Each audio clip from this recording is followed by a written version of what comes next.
In a quarter mile. Oh my God, we are here in Ida Grove. Hindi lahat puro mais. May puno din. May concrete naman. Ayan. Okay, I need to go because I have a second. Ayun yung ER nila.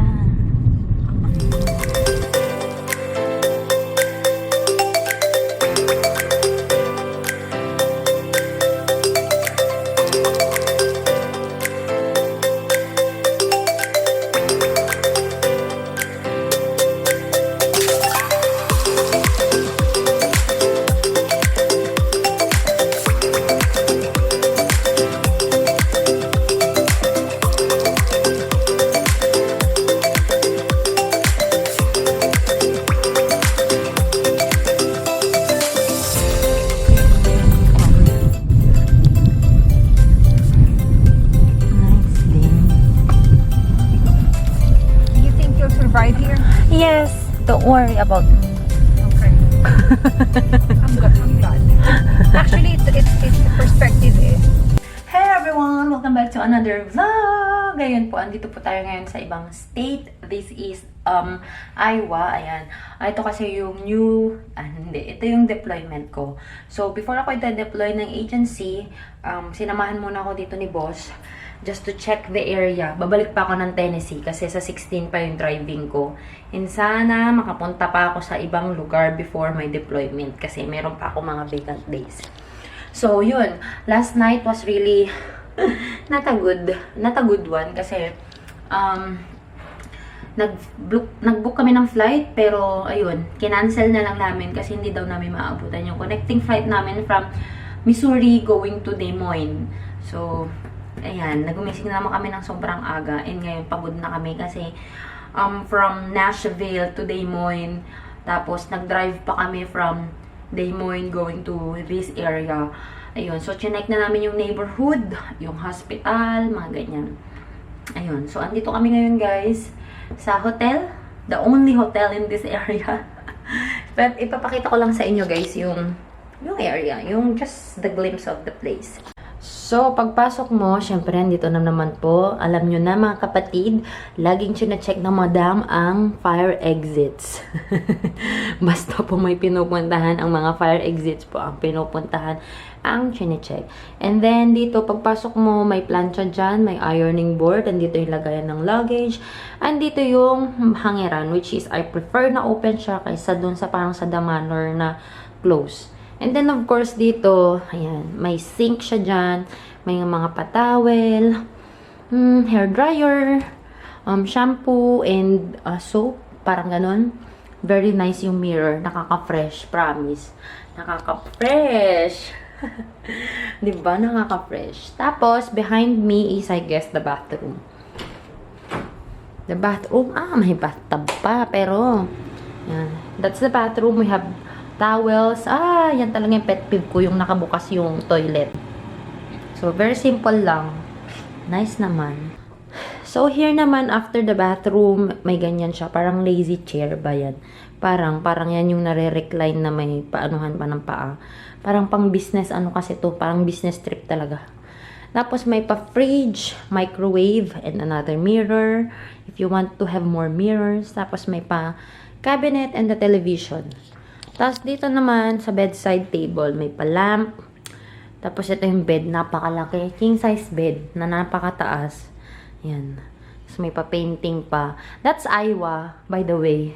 Yan. Nagdami naming nadaanan kanina ng mga windmill. Dito, more on, ang product dito is corn. So, ang dami ding mga factories ng corns. Kanina yung nakita namin, grabe. Kung ganun lang yung Pilipinas na kung ang yayaman siguro ng farmers. May upuan din dito.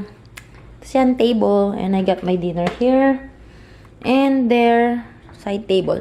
Tapos dito yung, dito yung labas, diba?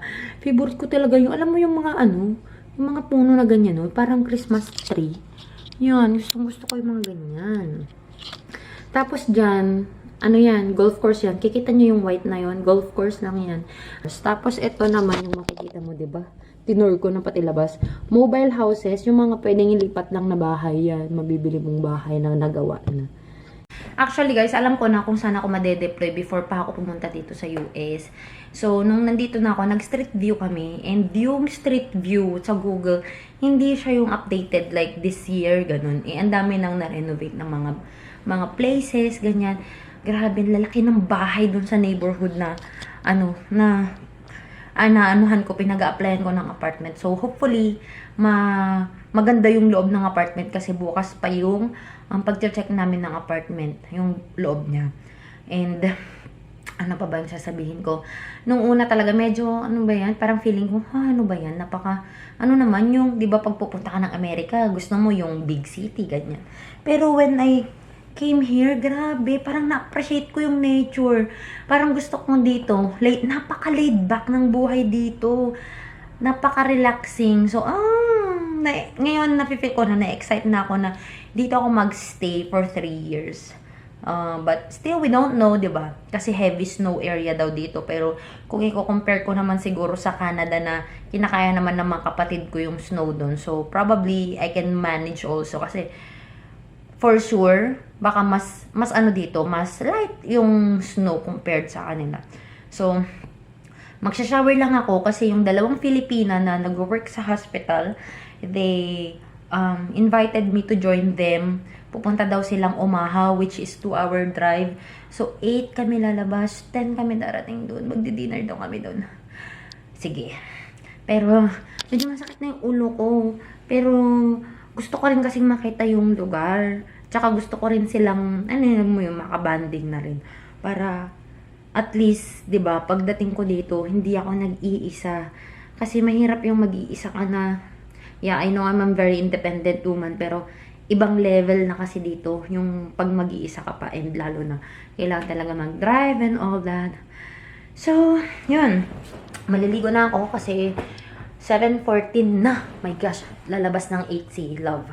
So, I'll talk to you guys later. Dito po kami sa Mexican restaurant. Kasama si, wala muna surprise. Pagdating ng panahon nyo na lang sila makikita. Hey guys, it's the next day. Ayan po, bali po, today, ang itinerary namin is just to check an apartment, tapos drive lang din dito, check the area and all that. Kagabi din ako nag-vlog. Yung last na vlog ko or last clip na nakita nyo kagabi is nung nasa Mexican restaurant kami. Nagpalampas akong i-vlog sila pero hindi, wag muna ate, ganyan. Kaya next time na lang, pagkain na lang ang ipa-vlog pag nandyan sila kasi mahilig sila mag-try ng iba't ibang restaurant. So, samahan nyo ako mamaya guys. I hope makapag-vlog ako na sa pag-check ng apartment.